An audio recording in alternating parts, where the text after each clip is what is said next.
pero pues hemos estado precisamente platicando sobre este libro que tengo ahorita en mis manos, algo que pues además de accesible, porque debo decir que a diferencia de muchos de los libros a los que estamos acostumbrados como estudiantes y como pues estudiosos e investigadores, que son unos tabiques enormes, una de las bondades de los libros de Juan Abelardo es precisamente que son libros muy accesibles, de fácil lectura, que además traen con un gran contenido científico, pero pues que esa experiencia que tú tienes de dar clase, ¿no?, de dialogar con tus compañeros, definitivamente se muestra en los libros y lo hacen algo muy accesible, nada complejo ni elevado, aunque traiga consigo pues una gran carga de ciencia, ¿no? Entonces, de verdad, muchísimas felicidades, Juan. Invitamos a quienes nos están viendo y quieran leer sobre argumentación jurídica, pues que se acerquen a la colección de textos jurídicos universitarios de Oxford, libro de argumentación jurídica de Juan Abelardo Hernández. Te agradezco lo que dices del libro, Rodolfo. Te platico un poco por qué me animé a escribir el libro. Sí, claro. Durante más de 8 años me han invitado a las casas de la cultura jurídica a lo largo de la República, y siempre el tema que me pedían era el de argumentación jurídica. Y pues uno preparaba a Tienza, preparabas a Perelman, ¿no?, Alexis, ¿no? Llegabas, y lo que todo el mundo me decía, después, ya que podía platicar con los participantes, ¿no?, me preguntaban, oiga, está muy bien lo que usted está diciendo, ¿no? Y de hecho ha venido mucha gente y también nos recomiendan estos libros, pero no tienen ejemplos prácticos y nunca nos dicen cómo aterrizarlo al caso mexicano. Claro, eso también es cierto. Entonces lo que hice durante 8 años fue anotar estas inquietudes, esas preguntas, y claro, me di cuenta que hay grandes teóricos de la argumentación, pero nadie nos ayudaba a bajarlo, no a bajarlo, a argumentarlo de un modo más claro para que la gente tuviera acceso a ese tipo de conocimiento, que no era algo que se enseñara en las escuelas de derecho, sino que era más una cosa que se daba en las escuelas de filosofía o de letras, ¿no?, que eran más el utilizar el lenguaje, las partes retóricas, las partes lógicas. Lo que yo traté de hacer es hacer accesible las técnicas filosóficas del área de la filosofía y la retórica y la argumentación a la gente que no está vinculada con esas áreas, ¿no? Y obviamente, sobre todo enfocado a los casos del derecho.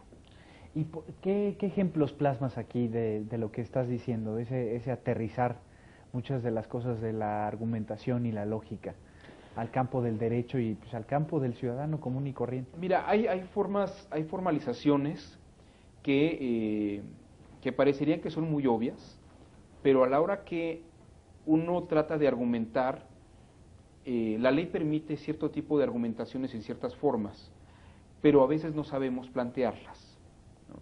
Te pongo un ejemplo. Es más, te voy a platicar cómo llegué yo a este ejemplo. En una ocasión había un concurso de televisión y la persona que estaba a punto de ganar una camioneta, le preguntan, ¿qué es lo contrario a la claustrofobia? ¿Qué es lo contrario a la claustrofobia? Y entonces el señor contestó, claustrofilia. La claustrofobia es el temor a los lugares cerrados. Sí, cerrados, exacto. Y el sujeto contestó la claustrofilia, que es el amor o el aprecio a los lugares cerrados. Y la gente del concurso le dijo, no, está usted equivocado, es la agorafobia, es decir, el temor a los lugares abiertos. Y entonces empezó una polémica porque decían, no, lo contrario a la claustrofobia es la claustrofobia, y los otros no, es la agorafobia. Y claro, estaba en juego un asunto muy importante. Una camioneta. Claro, una camioneta. Y la pregunta era, bueno, ¿qué es lo correcto? ¿Qué es lo contrario? Y claro, un elemento que te proporciona la lógica es la distinción entre cosas contrarias, contradictorias, opuestas, que un técnico las vería muy claras, pero alguien que utiliza el lenguaje cotidiano no vería tan claro que lo contrario no necesariamente es lo opuesto. Entonces, cuando me preguntaron, bueno, ¿quién tiene la razón en esto? Y le digo, lo contrario a tener el miedo a un lugar cerrado, a la claustrofobia, es no tener claustrofobia. Porque el hecho de que de que tú no tengas miedo a tener un lugar, temor a un lugar cerrado, no quiere decir que los quieras, ¿no? Claro. Y tampoco quiere decir que tengas un miedo a los lugares abiertos, ¿no? ¿Qué es lo contrario a tener fiebre? Pues no tener fiebre. No es tener dengue, ni tener neumonía, ni ninguna otra enfermedad. Lo contrario a no tener fiebre, perdón, lo contrario a tener fiebre es no tener fiebre, ¿no? Eso es un elemento que la lógica nos proporciona. Entonces, el derecho, por ejemplo, te permite hacer interpretaciones en contrario sensu. Ahí ya entramos al terreno jurídico. Claro. Entonces, cuando dices, ¿qué es lo contrario a tal afirmación jurídica? Hay formas argumentativas, o hay en las exposiciones que dan algunos magistrados o algunos ministros, dicen lo contrario a esta normatividad es tal cosa. Y parece que enuncian algo que es contradictorio, pero no contrario. Y a la hora de argumentar, si utilizas esos elementos lógicos, dejas mucho más claras las ideas, ¿no? Y por lo tanto al justiciable en una situación de mucho mayor claridad frente a esa respuesta, ¿no?, que podría emitir un juez. Claro, porque si no se la explicas, si no le pones el campo lógico a la mano, va a pensar que le estás haciendo una tranza mental, ¿no? Y la lógica, a ver, también en las preparatorias y en escuelas de educación inferior, no se están llevando lógica y este tipo de materias en los planes ya de están estudio. reduciendo algunas preparatorias, ya no llevan la lógica. Cosa muy grave. Bueno, es que la gente luego es víctima de gente que sí sabe lógica. Claro. Mi maestro, don Carlos Llano, nos ponía un ejemplo sobre juegos mentales. Decía que cuando estaba en una sesión, ¿no?, de accionistas, ¿no?, y quería que se aprobara su posición, lo que él traía, quería que se aprobara inmediatamente para irse a otra cosa, les decía a todos los que tenían que votar, el que no piense decir que no levante la mano, ¿no? El que no piense decir que no levante la mano. Entonces, en lo que todo el mundo estaba pensando si la levantaba o no, decía, bueno, pues muchas gracias, ya está aprobada la moción, ¿no? Claro, tienes que negar las dos negativas y se queda una en afirmativa, porque es como en matemáticas, ¿no? Niegas las negativas para que se haga positivo, pero tienes una tercera negativa que no se niega, ¿no? Quien no piense decir que no levante la mano. Niegas la primera, la tercera no, y la segunda se queda. Entonces, si le vas a decir que sí, no levantas la mano. Y como todos estaban viendo si la levantaban o no la levantaban, pues ya quedó aprobado. Estas son las cosas que deben fomentarse dentro de la educación de un abogado. Que sea capaz de tener esta agilidad mental, de saber en qué momento las cosas son contrarias, contradictorias, en qué momento tienen un sentido y en qué momento tienen otro sentido. Por supuesto. Ese es el abogado que necesitamos formar.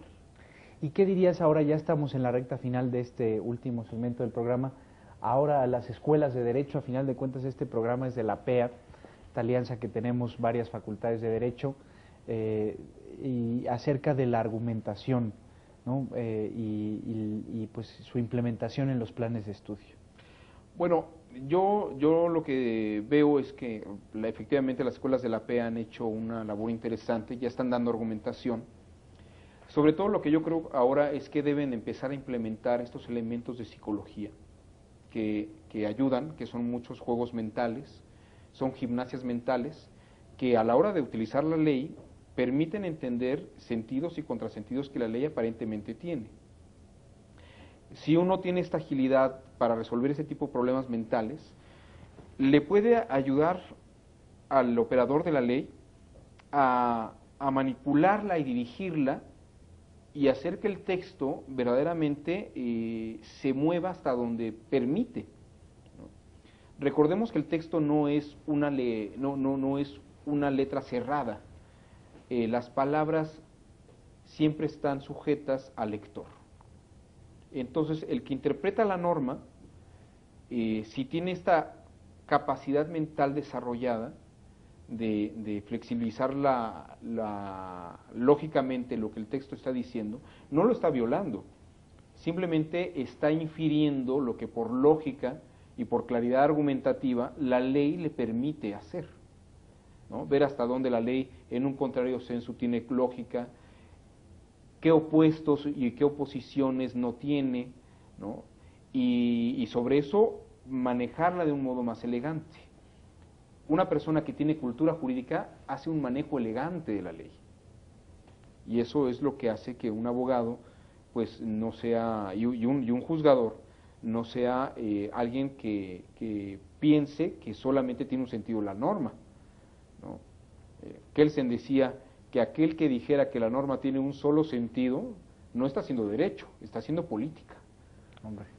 Entonces, eso viene en la última parte de la teoría pura del derecho, y me parece que es la gran lección. Kelsen era un genio, ¿no? Se daba cuenta que al final el asunto de la interpretación y el saber direccionar la ley para que sea y resuelva, no tiene un sentido unívoco y estático. Recordemos esta plática que tenía con Piaget. La ley se está moviendo igual que la mente del juzgador y del abogado, ¿no? Pues hemos llegado ya al final de este programa. Juan, te agradecemos mucho pues la exposición de este interesante libro que tenemos aquí en nuestras manos. De verdad invitamos a nuestro lector a que lo lea y nos quedamos con eso. Ojalá y tengamos próximamente la oportunidad de volver a hacer un programa sobre la cultura jurídica, porque sí también es algo muy importante, o más bien de lo más relevante, ¿no? Es lo más importante ahora. Muy bien, pues hasta la próxima, que descanse.